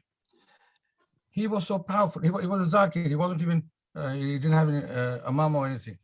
But he was so powerful and he had the leadership in him that one Muharram, the Urdu newspaper called Jang published something against Imam Ali. So he didn't ask the public, he used to address the largest majlis in Karachi. He didn't ask the public, please don't buy the newspaper.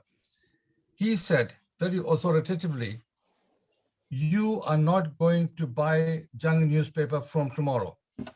End of story.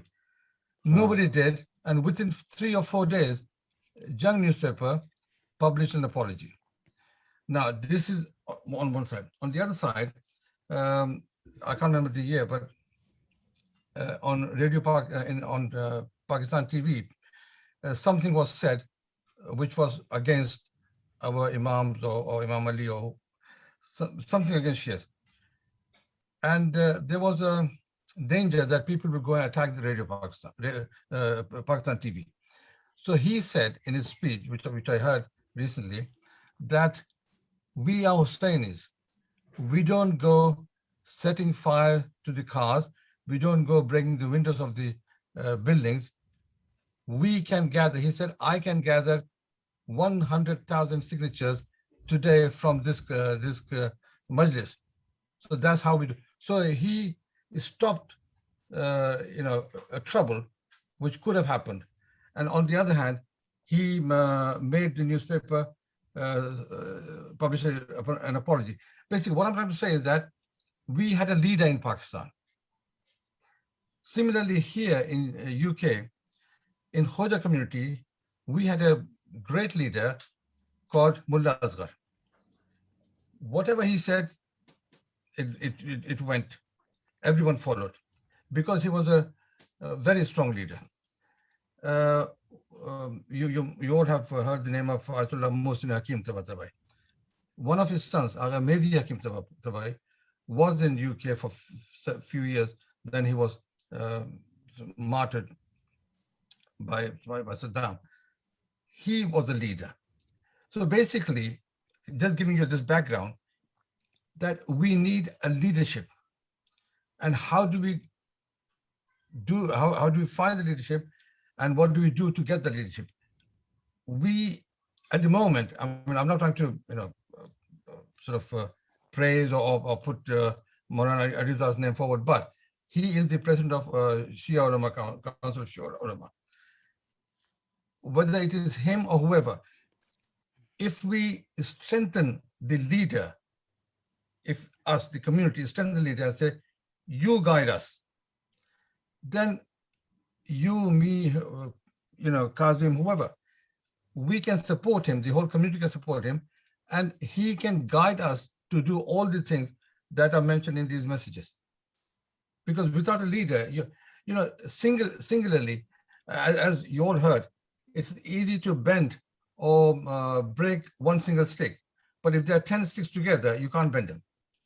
So if we are a strong community under a strong leadership, we can take our voice to the government, to whichever department, to European Council, to UN, or wherever. But the leader should be strong enough to know that the community is following him and supporting him. So basically, that's my view that I wanted to say, that we have good people. We may have good people in place of power, but one thing we lack is leadership. And once we have a strong leadership, we can go forward. Ahsant. It's a beautiful point, and I agree completely. Yeah, thank you very much. It's a shame that there is Sister Kulsum with her hand up. I'll come to her in a second. It's a shame that we're coming towards the end of the session and now people are kind of opening up a little bit more, but this is exactly what we want. And I completely agree with you, Uncle, in the sense that, we've got many of our, local scholars, many of whom, have been born and brought up in the West, who the youth can relate to.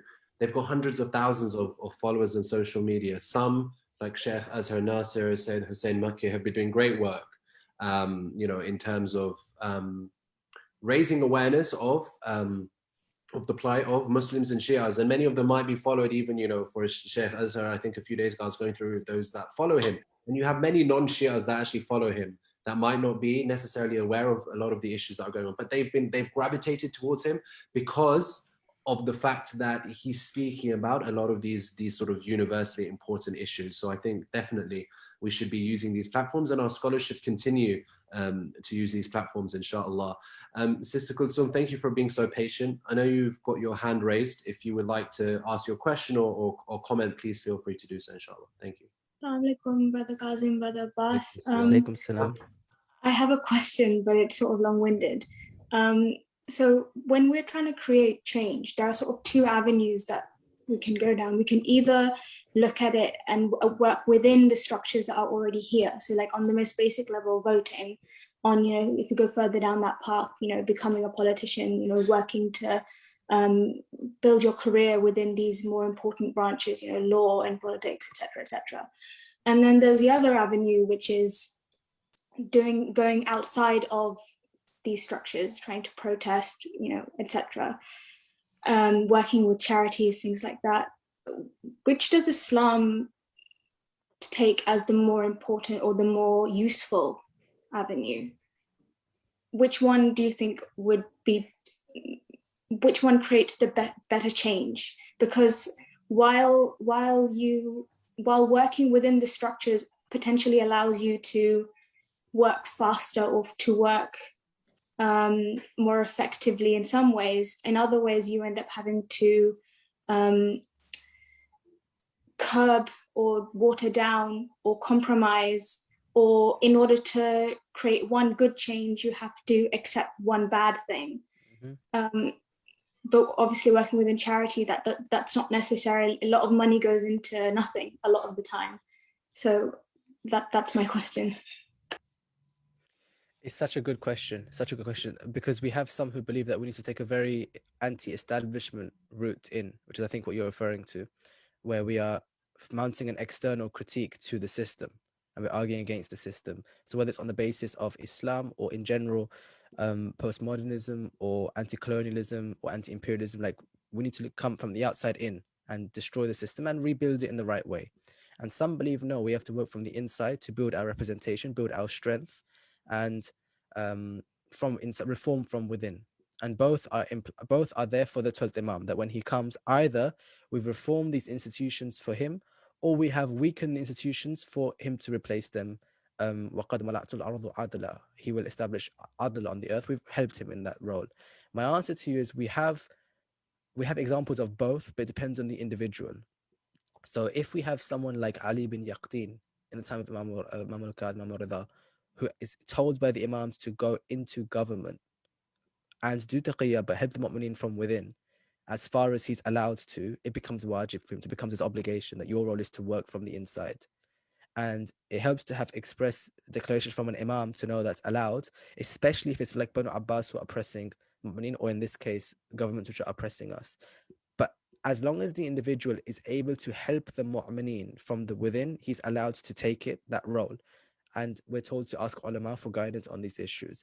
The moment that them being in that role is acting against the community, for example, they're being used by non-Muslims or non-Shi'i as a face of policies which are against us, then they are no longer allowed to be in that role. At the same time, we are also told to criticize the system, not just the people in the system. So we're arguing against the whole nizam, the system itself, not just this government or that government, but the whole idea that ghair of the Imam can be the authority over us. We don't even agree with that as a principle.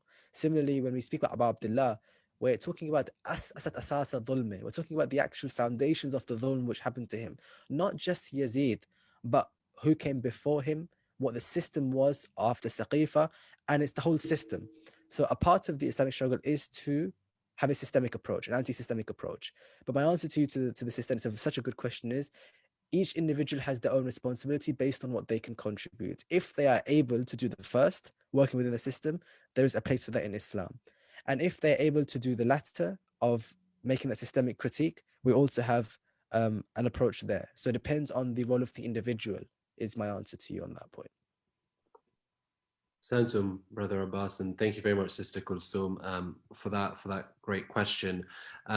We are obviously approaching Maghrib time, and we don't want to keep you for too long. So inshallah, we'll begin to wrap up. So I do apologize. There were maybe a few questions that we didn't quite come to. How many? Sorry, Kazim. How many minutes do we have? How long do we have until Maghrib?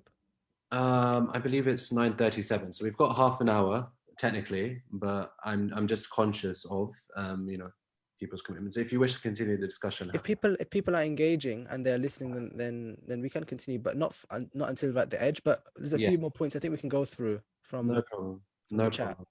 Inshallah. Okay, great. Okay.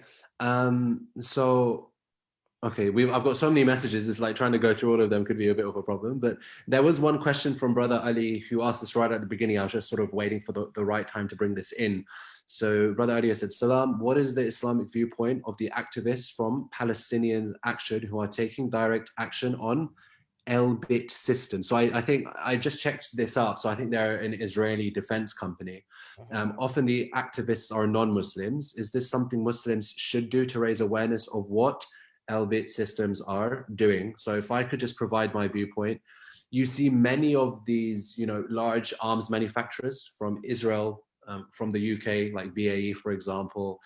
In the US, you see Boeing, you see Raytheon, and many of these, for example, when, for example, the US government and the Saudi government, make an arms deal, for example, you see many of these defense contractors that are actually manufacturing the weapons that are then used, for example, by the Saudi Air Force.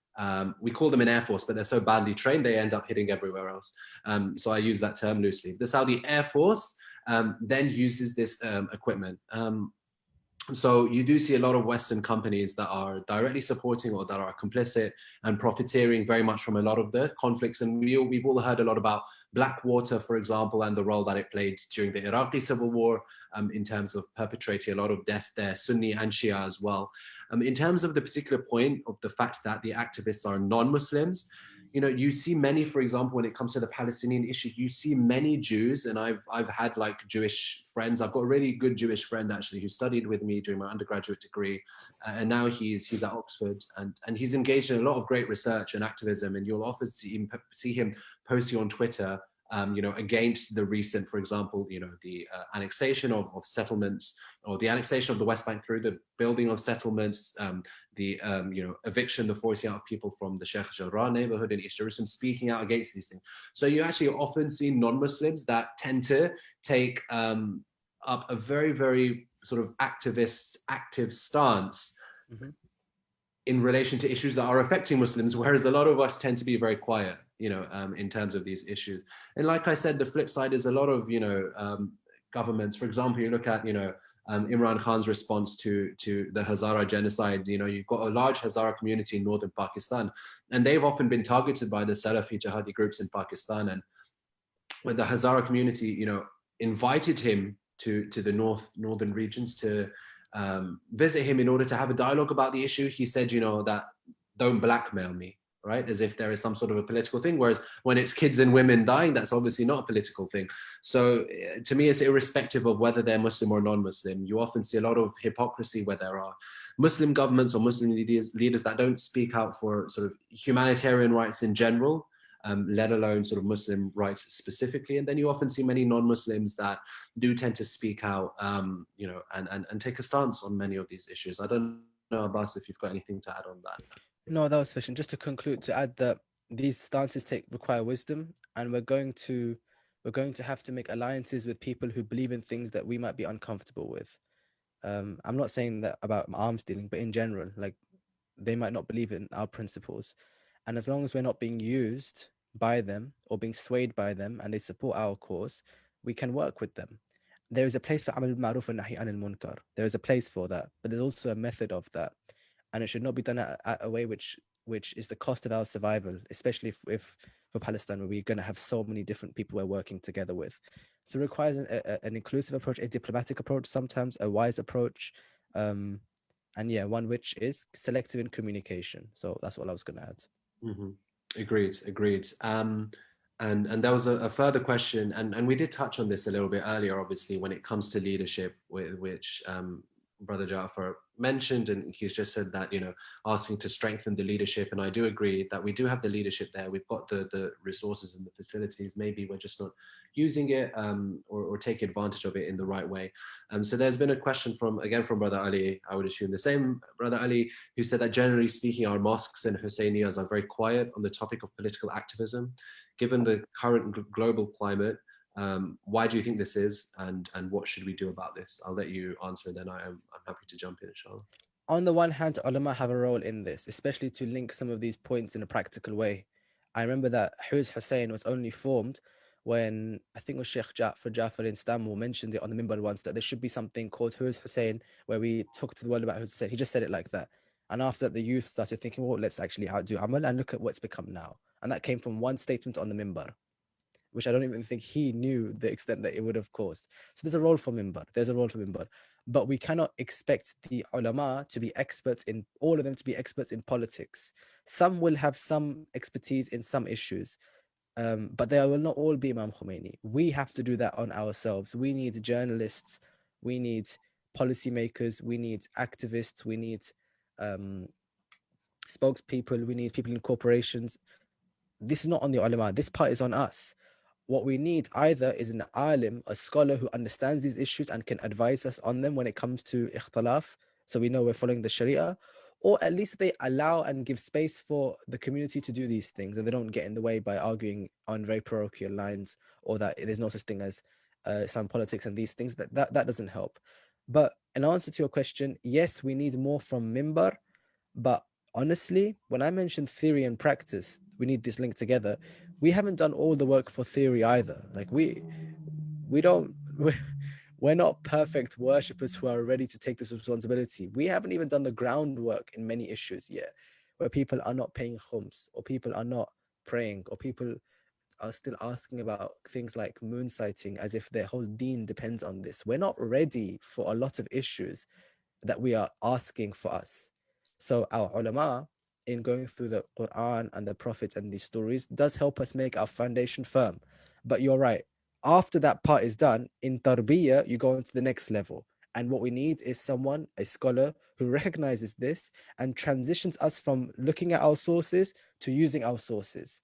And yeah, I agree on that point. We need more, but we need more in ourselves as well as the ulama. Definitely. I think there is a relationship there whereby as individuals we need to sort of work, because it's individuals that will then sort of build the community up and provide these sorts of platforms as well. And the ulama are from us, that they're from ourselves, they're from our communities. So if we're not like this, the quality of scholarship is going to reflect that. There was a time when people went to Hausa, with all due respect, because they weren't sure what to do with their life, or because they weren't decided on what career path and they thought about Hausa. That's not going to produce the type of expectation which we're talking about. Then there are some who go knowing they've got to come back to the West, and they look for things which they will use in the West, and we see the great work they're doing. So the scholars are from us. If we improve, Allah la yughayyiru ma biqawmihim hatta yughayyiru ma bi anfusihim. Allah will not change the condition of our community unless we change what's in ourselves. So if we do that hard work, the quality of scholarship will improve, and is improving. And to add to that, Sister Zahra made a very, very beautiful point where she said leadership will take time, but we have an individual responsibility to take up the issues of concern, which we can act on straight away. We cannot keep blaming community leaders, but we need to empower ourselves first, make our voices heard. You know, and I do, you know, tend to agree with that. We can't expect everything to be given to us on a plate. And just to going back to the previous question again, and then inshallah we'll begin to wrap up with what Brother Ali said. You see that there is a very sort of toxic, a very, very you know, anti-Islamic environment that has built up these past few years. And you even saw after the events, I think it was in last January, where we saw the martyrdom of Qasim Soleimani, of Abu Mahdi al-Muhandis as well. And the Islamic Center of England, right, Maid of Vale, organized a commemorative program. And then after that, you know, they had the Charities Commission breathing down their neck. And it often happens that a lot of our masajid and Hussainiyas are registered charities, which is great, and that's very, very important. But then that often also means that, you know, to sort of, they then have to subscribe to this very politicized protocol that the Charities Commission, as part of the government, then sets. And also when it comes to individual, you know, alims as well, if it comes to speaking out against a certain government in the Middle East, or, you know, certain political leaders, they can offer fear for their own safety as well. So that can often, you know, be an issue. And you know, so, you know, on the one sense, you know, it can you know, it can be a little bit of an issue or a hindrance, but then that doesn't necessarily mean that we shouldn't then you know, take that stance, inshallah. Inshallah. Okay, so before we sort of wrap up with the sort of final announcements, Abbas, did you want to leave us with any sort of closing remarks to take home today, inshallah? Yeah, inshallah. So for those who shared, thank you so much. For those who listened, thank you as well for your engagement. This topic continues. It is in general, it's not a one event issue. This is an issue which we keep speaking about how can we fulfill our responsibility. And I encourage everyone to link back to the sources to understand that. So what does the Imam want from you? What does Quran teach us? And this is a very healthy way to derive the right stances. So the more we build up on our understanding of the Imams, the Ahl Bayt, the Quran, and the ulama, and the way ijtihad works and all these things, the better equipped we are for this dialogue. So I encourage all of you, inshallah, in these months, education, keep learning, and then the right projects will become clear to you, which you should support based on your responsibility. And I pray that for all of us. Inshallah, inshallah. And obviously coming back to, the whole, and Ali Bhai just, mentioned to me and sort of, this sort of light bulb click that even Al-Muntazir network was formed after hearing a Maulana speak from the minbar about the need for such an organization. So it does show that many, this particular alim, posited this view that then led to the creation of Al-Muntazir network, which in turn led to today's discussion. Inshallah, from this discussion, we can then, those of you that might have heard, this discussion, I've benefited a lot. I'm sure Abbas has also benefited, from hearing points of others, such as, Ja'far uncle and Sister Kulsum as well. Inshallah, we can all, take this away. And obviously AMN being named after Imam al-Mahdi ajalallahu ta'ala farajahu sharif, we hope that all of this activism, that we're engaging in, raising awareness about the plight of our Muslim brothers and sisters and other issues around the world as well in regards to humanitarianism, because obviously the Imam will come in order to eradicate all of this tyranny and this injustice. So inshallah, we hope that we're preparing the ground for his return, both as individuals and collectively as well. Inshallah. Okay, inshallah, just to add, and thank you very much for your kind words in the chat. Alhamdulillah, we're very, very fortunate to have those such as, Brother Abbas, that are so willing to support organizations such as AMN. And in terms of the Nahj al-Balagha series that Brother Abbas is running, maybe do you want to just mention a few words about that in terms of how people can watch? Okay, so we looked at this issue quite recently in this week's Nahj al-Balagha book club, which happens every week. There are multiple groups. The Monday group is for the children of our community who are aged between 13 to 17 in that age group. The Tuesday group is for children of the Ahl Bayt Society, so students in university. The Wednesday group is the main group for everyone. And that's where we discussed Imam Ali's letter to Malik al-Ashtar recently. Kazim's put a link to one of the podcasts in general. If you subscribe to that page, you can then see all of the Nahj al-Balagha discussions, especially those related to politics. And you can follow along and you can follow live, and all the details are there. So please click the link that Kazim mentioned. And on Thursdays, there's the advanced session. In which ulama dissect the topic in a more analytical way, to understand the words of how the Imam links to us today. That book club's running till the end of the 10 weeks, which is the first week of August. So, please join. And there are so many opportunities to touch the sources. This is just one, but there are many, and I encourage you to follow all of them. But click the link which Kazim put to see the Nahj al-Balagha book club, inshallah. Inshallah, thank you very, very much. And may Allah reward you, Brother Abbas. Thank you very, very much for your time, for joining us. You're doing such amazing work, for the youth of our community, of which, you and I are still youth, alhamdulillah. And it's great that we've got this platforms that Al-Muntazir network, through all of the amazing work that, goes on behind the scenes from all of the volunteers that I mentioned earlier, to be able to facilitate such discussions. Inshallah, just to reiterate what I said at the beginning, that we'll be holding an Eid celebration, inshallah, on Friday, the 23rd of July, at 6:30 p.m. The location will be Shiraz Mirza Hall in Kingston. So inshallah, by then we'll all be able to meet each other and continue with these sorts of discussions, but in a physical environment, of course, taking the necessary precautions and whatnot where necessary. Can we please just end with another Surah Al-Fatiha, because obviously for myself and Abbas, this has been quite an emotional, topic, as interesting as it is to discuss. And for all of those that have been killed in Afghanistan, in Palestine, in Iraq, in Lebanon, Yemen and Nigeria and elsewhere, please let's remember them with a Surah Al-Fatiha. Bismillah ar-Rahman ar-Rahim.